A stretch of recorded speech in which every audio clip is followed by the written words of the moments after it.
Assalamualaikum warahmatullahi wabarakatuh. Perkenalkan, nama saya Kalista Putri Widianti. Kami dari kelompok 9 izin mempresentasikan hasil asuhan keperawatan kami dengan penyakit anemia. Anemia itu keadaan yang dimana ditandai dengan kurangnya hemoglobin yang ada di dalam darah. Jadi hemoglobin ini tuh komponen penting yang ada di dalam darah yang punya fungsi untuk mengikat oksigen dan menghantarkannya ke seluruh tubuh. Kalau semisal suplai oksigen ke jaringan itu kurang, organ-organ yang ada di dalam tubuh kita itu jadi terganggu. Contohnya kayak organ jantung, paru-paru, bahkan otak juga bisa terganggu kalau kekurangan oksigen.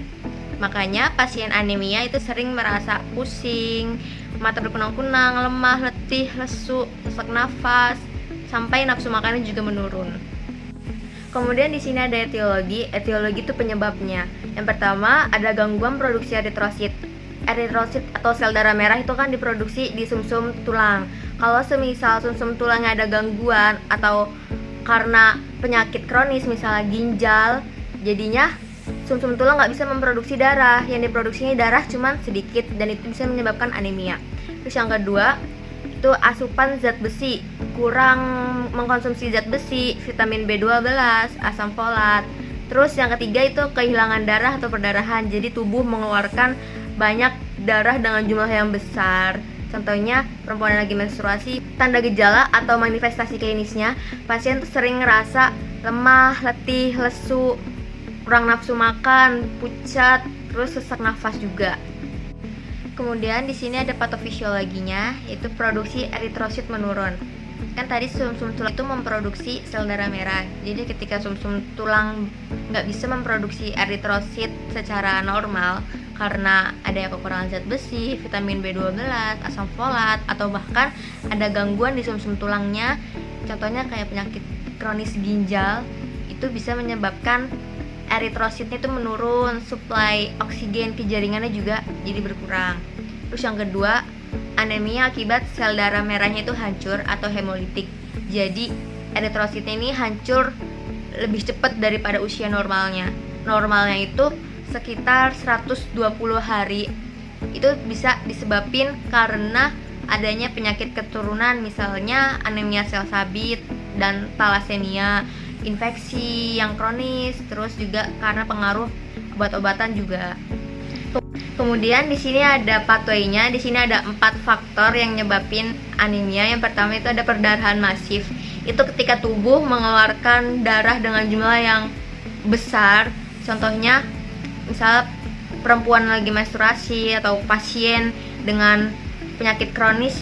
Jadi ketika tubuh mengeluarkan banyak cairan darah secara terus-menerus, tubuh itu nggak bisa ngegantiin darah yang udah keluar tersebut. Jadi karena butuh waktu untuk memproduksi sel darah merah. Jadi itu bisa menyebabkan anemia. Yang kedua, kurang mengkonsumsi zat besi, asam folat, B12. Yang ketiga, itu karena penghancuran eritrosit secara berlebihan. Itu terjadi ketika pasien dengan kelainan, contohnya anemia sel sabit, talasemia, infeksi kronis. Jadi eritrositnya itu hancur lebih cepat daripada usia normalnya. Usia normalnya itu kurang lebih sekitar 120 hari. Terus yang terakhir itu karena terhentinya produksi sel darah merah di sumsum tulang. Sumsum tulang itu memproduksi sel darah merah atau eritrosit. Jadi ketika sumsum tulang itu bermasalah, itu pasti eritrosit yang diproduksi juga sedikit dan itu bisa menyebabkan anemia. Ketika jumlah darah yang diproduksi itu sedikit, suplai oksigen ke jaringannya juga jadi berkurang dan itu bisa menyebabkan organ-organ yang ada di dalam tubuh kita jadi terganggu. Karena darah itu kan mengikat oksigen dan bisa menghantarkan nutrisi buat ke organ-organnya. Jadi ketika organ nggak bisa ngedapetin oksigen secara cukup, itu bisa menyebabkan yang pertama di sini muncul diagnosa gangguan perfusi tidak efektif. Kemudian yang kedua di sini muncul anoreksia, itu gangguan pada sistem pencernaan. Pasien itu ngerasa mual, nafsu makannya menurun, dan muncul defisit nutrisi. Ketika pasien tidak bisa mengkonsumsi secara adekuat karena ngerasa mual tadi, itu bisa ngebikin pasien ngerasa gampang capek, nggak bisa ngelakuin aktivitas secara normal, apalagi ngelakuin aktivitas berat. dan itu muncul diagnosa intoleransi aktivitas. Pengkajian perawat. Tuan A datang ke rumah sakit dengan keluhan cepat lelah, pusing dan mudah sesak saat melakukan aktivitas ringan. Pasien juga mengeluh sering merasa berdebar dan tampak pucat. Keluhan ini dirasakan sejak 1 minggu terakhir. Pasien ini mengatakan nafsu makan menurun dan sesekali mengalami mual.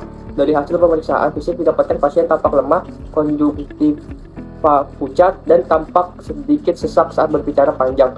Kesadaran komposmentis dengan tanda-tanda vital, PD 100/70 mmHg, nadi 104 kali per menit, RR 2 kali per menit, suhu 36,5 Celcius, HB-nya 9 G per L. Terus ada identitas pasien. Nama pasien Tuan A, jenis kelamin laki-laki, usia 50 tahun, status perkawinan menikah, keluhan utama pusing, mual saat melakukan aktivitas ringan, sering merasa berdebar. Dari riwayat kesehatan sekarang pasien mengeluh lemas, cepat lelah, pusing dan sesak saat melakukan aktivitas ringan sejak 1 minggu terakhir. Riwayat kesehatan dahulu tidak ada riwayat penyakit, kesehatan keluarga tidak ada riwayat penyakit anemia.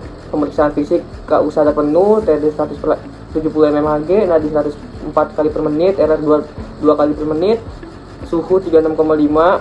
Kebutuhan dasar manusia, bernapas sebelum sakit pasien dengan normal, ketika sakit napas cepat, dangkal, mudah sesak, makan dan minum sebelum sakit. Pasien makan 3 kali sehari dan minum 2 liter per hari. Ketika sakit nafsu makan pasien menurun karena merasa mual. Eliminasi sebelum sakit pasien bab dan bak normal. Ketika sakit pasien membelit. Mobilitasnya sebelum sakit aktivitas normal tanpa merasa lelah. Ketika sakit cepat lelah dan perlu bantuan saat mobilitas. Istirahat dan tidur sebelum sakit pasien tidur dengan nyenyak. Ketika sakit pasien sulit tidur karena jantung berdebar dan sesak nafas. Memilih pakaian yang sesuai sebelum sakit. Pasien dapat memilih dan memakai pakaian sendiri. Ketika sakit pasien membutuhkan bantuan untuk memakai pakaian karena lemah. Suhu tubuh sebelum sakit suhu normal, ketika sakit kadang demam. Kebersihan dan keperawatan diri sebelum sakit, pasien mampu membersihkan tubuhnya sendiri. Ketika sakit pasien lemah sehingga butuh bantuan. Menghindari bahaya sebelum sakit, pasien dapat menghindari bahaya dan menjaga dirinya. Ketika sakit pasien perlu pendampingan risiko jatuh karena pusing dan lemah. Berkomunikasi sebelum sakit, pasien dapat berkomunikasi dengan normal. Ketika sakit pasien lemas dan suara pelan.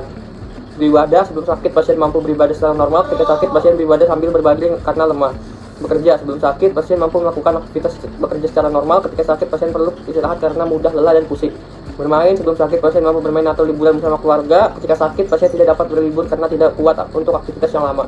Belajar sebelum sakit, pasien mampu belajar hal baru dengan baik. Ketika sakit, fokus menurun karena pusing dan cepat lelah. Bisa ada analisa data. Analisa data DS. Data DS, klien mengatakan bahwa ia merasa lemah dan letih. Klien mengatakan sakit kepala, klien mengatakan mudah letih saat bekerja. DO, klien tampak lesu dan lemah. Problem intoleransi aktivitas D0056, etiologinya ketidakseimbangan antara suplai dan kebutuhan oksigen. 2. Ada DS, klien mengeluhkan tidak nafsu makan, klien mengatakan mual. DO, BB klien menurun, BB sebelumnya 60 kg, BB sekarang 55, klien tampak lemah. Problem defisit nutrisi, kurangnya asupan makanan. Sedang ketiga, data DS, klien mengatakan sering berdebar-debar, klien mengatakan terasa sesak. DO, kulit sekali klien tampak pucat, klien tampak lemah, frekuensi nadi meningkat. Problem perfusi, perifer tidak efektif, etiologi penurunan konsentrasi hemoglobin. Ini ada rumus diagnosa. Yang pertama intoleransi aktivitas, yang kedua defisit nutrisi, yang ketiga perfusi perifer tidak efektif.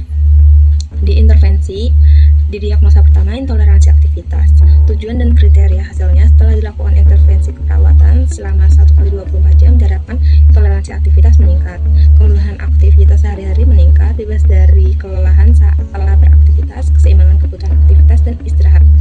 Di intervensi keperawatan ada manajemen energi.